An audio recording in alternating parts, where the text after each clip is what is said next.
Ito ang tinatawag na hanging clothes with clothesline. Napaka-solid mga boss. Kinahaponan nga pagtapos ko gawin ang table frame at console table ay nagpagawa sa akin si Boss Archie ng napaka-solid na frame clothes with clothesline. Ganito po ang magiging design na aking gagawin ngayon. Meron siyang dalawang tubo na magiging sampayan at magkakaroon siya ng saluhan sa pinakailalim na siya namang lalagyan natin ng tinatawag na mesh. Hindi ko nga alam kung matatapos ko ito na kalahating araw dahil napakabusisi na magiging design nito.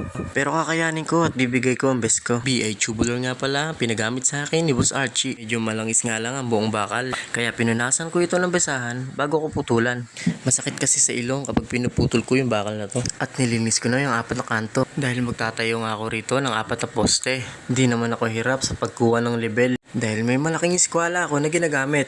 Ayos, diba? At nang maitayo ko na nga yung magiging apat na poste, nagputol na ako ng mga gabay para dito. Papaikutan ko nga to ng gabay at maglalagyan ng pinaka-frame na pagkakapitan ng aking ikakabit na mesh plate. At yung magiging paapala niya ay may taas lang na 1. At yung kinakabit ko na gabay ay may taas na 8. Nang dumating nga si Boss Archie, ay sinabi niya sa akin na meron itong brace sa loob na 2 at sa kabilang side naman ay tag-isa. Ang sabi ko na lang, okay boss, copy. Habang gumagawa ako ay naalala ko yung napanood ko sa Facebook. Subukan ko ngang gayahin.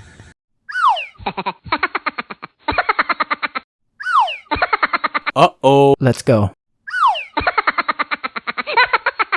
Medyo di nga lang ako sure na to patama yung mga hinang ko. Basta check ko na lang mamaya. Basta ang mahalaga sa akin ngayon ay nag-enjoy ako habang nagtatrabaho. Magkakating na pala ako ng pinaka-mesh plate na gagamitin ko para sa magiging flooring at magiging siding na gagawin ko. Matalsik nga ang paggagarin dito at buti na lang ay nakasalamin ako.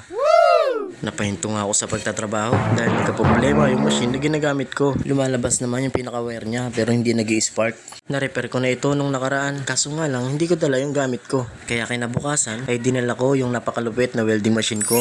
At pagpasok ko nga kinaumagahan ay sinubukan kong tignan yung welding machine niya. At dahil may hihinangan at papalitan na piyesa sa pinakaloob, hindi ko nga ito magagawa sa ngayon. At buti na lang dala ko yung welding machine ko. Papabayaran ko na lang sa kanya yung MIG wire na gagamitin ko. May kamahalan din kasi yung MIG wire na ginagamit ko kaysa sa mga welding rod. Kaya i-continue ko na to. Let's go!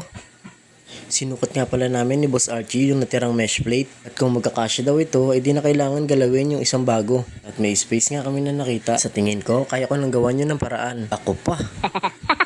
Binaliktad ko na nga ito para ma-welding na rin yung pinakailalim.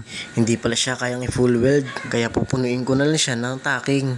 Napakanipis nga pala ng mesh plate na ginagamit ko, kaya di talaga uubra dito yung welding machine na ginagamitan ng welding rod. At dahil nga may nakausling pa ito na uno, ay magagatla ako sa mesh plate para lumapad ito. Para ma-welding ko rin siya ng lapat at naayos. Pupunuin ko nga rin pala ito ng welding tacking. At sasabayan ko na rin ng pagpukpok para mas lumapat pa. So ayan, natapos na. I-full weld ko na nga ito.